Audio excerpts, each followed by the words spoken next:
Hello all, నేను Krishna. Welcome back to my channel. ఈరోజు వీడియోలో అఖండ 2 మూవీ రివ్యూని అయితే తెలుసుకుందాం. బాలకృష్ణ అండ్ బోయపాటి శ్రీను కాంబినేషన్లో వస్తున్న 4వ చిత్రం ఇది. సో ఈ మూవీ మీద భారీ హైప్ అయితే ఉంది. నెల 5వ తారీఖుని రిలీజ్ అవ్వాల్సి ఉండగా సో కొన్ని ఫైనాన్షియల్ ఇష్యూస్ వల్ల అప్పుడు పోస్ట్ పోన్ అయ్యి ఈ రోజు రిలీజ్ అవ్వడం జరిగింది. సో మరి ఈ మూవీ ఎలా ఉంది, దీంట్లో ప్లస్లు ఏంటి, మైనస్లు ఏంటి, బాలయ్య మరో హిట్ సాధించాడా అనే విషయాల గురించి ఈ వీడియోలో పూర్తిగా మాట్లాడుకుందాం. సో ముందుగా ఈ సినిమా స్టోరీ ఏంటి అంటే, అఖండ 1లో చిన్న పాపకి హామీ ఇస్తాడు కదా, నీ కష్టం వచ్చినా కన్నీళ్ళు వచ్చినా మళ్ళీ తిరిగి వస్తానమ్మా అంటాడు కదా. సో ఆ మాట కోసమే మళ్ళీ ఈమెకి కష్టం వచ్చినప్పుడు ఎలాంటి సందర్భాల్లో అఖండ తిరిగి వచ్చాడనేది మనం మూవీలో చూడాల్సి ఉంటుంది. అండ్ అలాగే ఇంకో పాయింట్ ఏంటంటే, చైనా మిలిటరీకి సంబంధించిన జనరల్ కొడుకుని మన ఇండియన్ సోల్జర్ చంపేసింటారనమాట బోర్డర్ దగ్గర. సో దానికి ప్రతీకారంగా చైనాకు సంబంధించిన జనరల్ మన ఇండియాని ఎలాగైనా నాశనం చేయాలనే ఉద్దేశంతోన ఏం చేశాడన్నది మనం మూవీలో చూసి తెలుసుకోవాల్సి ఉంటుంది. ఇవి అనమాట ఈ మేజర్ పాయింట్లు ఈ అఖండ 2 మూవీకి. ఈ మూవీలో పాజిటివ్స్ ఏంటి, నెగిటివ్స్ ఏంటి అనే విషయాల గురించి మాట్లాడుకుంటే, ముందుగా ఫస్ట్ హాఫ్లో బాలయ్య బాబు ఎంట్రీ బాగుంటుంది. అండ్ అలాగే ఇంటర్వెల్ బ్యాంక్ బాగుంటుంది. అండ్ దాంట్లో కూడా కొన్ని మైనస్ పాయింట్లు ఉన్నాయి. సో అవన్నీ మనం చివరిలో మాట్లాడుకుందాం, మైనస్లు ఏంటి ప్లస్లు ఏంటి అనే విషయాల గురించి. సో ఫస్ట్ హాఫ్లో మొత్తం హైలైట్స్ ఏమైనా ఉన్నాయంటే, ఫస్ట్ ఎంట్రన్స్ బాగుంటుంది, అదే ఫస్ట్ ఎంట్రీ సీన్ బాగుంటుంది. అండ్ అలాగే ఇంటర్వెల్ బ్యాంక్ బాగుంటుంది. మధ్యలో అంతా మనకంత ఇంట్రెస్టింగ్గా అనిపించదు అనమాట ఫస్ట్ హాఫ్లో.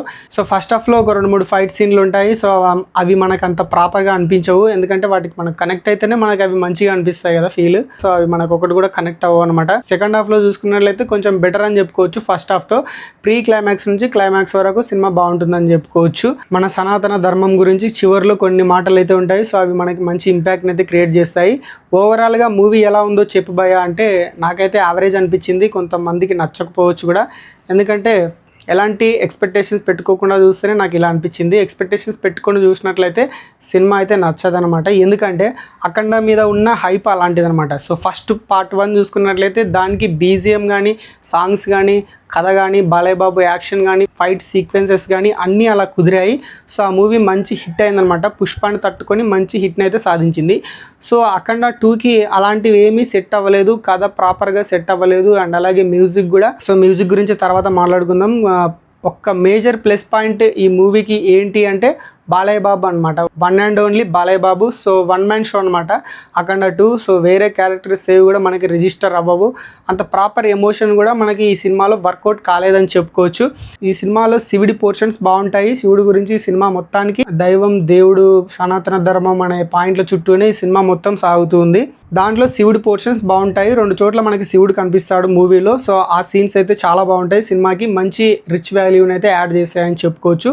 ఓవరాల్గా మూవీ ఎలా ఉంది అంటే ఆల్రెడీ మీకు చెప్పేశాను కదా. సో టెక్నికల్గా మాట్లాడుకుంటే సినిమా రిచ్గానే అనిపిస్తుంది.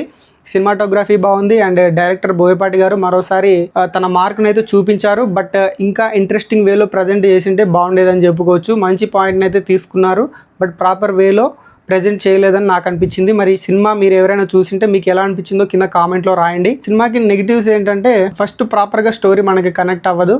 అండ్ అలాగే నెక్స్ట్ బీజిఎం కూడా అనుకున్న స్థాయిలో లేదనమాట. సో అఖండాలో ఉన్న సాంగ్స్ కానీ, బీజిఎం కానీ సినిమాకే హైలైట్ అనమాట. బాలయ్య బాబుని ఒక్కొక్కసారి డామినేట్ చేస్తుంది. అంత మంచి మ్యూజిక్, బ్యాక్గ్రౌండ్ మ్యూజిక్ మనకి తమన్నా అందజేశారు. సో దీనికి చూసుకున్నట్లయితే ప్రాపర్గా సాంగ్స్ కూడా అంత మంచిగా ఏం లేవు మూవీలో. ఒక బీజిఎం కూడా రిజిస్టర్ అవ్వదు మనకి.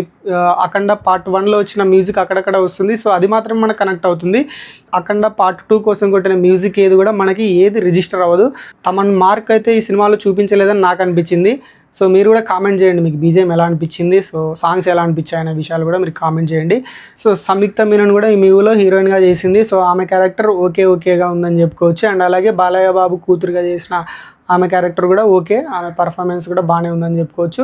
సో ఇది ఫ్రెండ్స్ అఖండ 2 మూవీ రివ్యూ. మీకు ఎలా అనిపించిందో కింద కామెంట్లో రాయండి. సినిమా మీకు ఎలా అనిపించిందో కామెంట్లో రాయండి.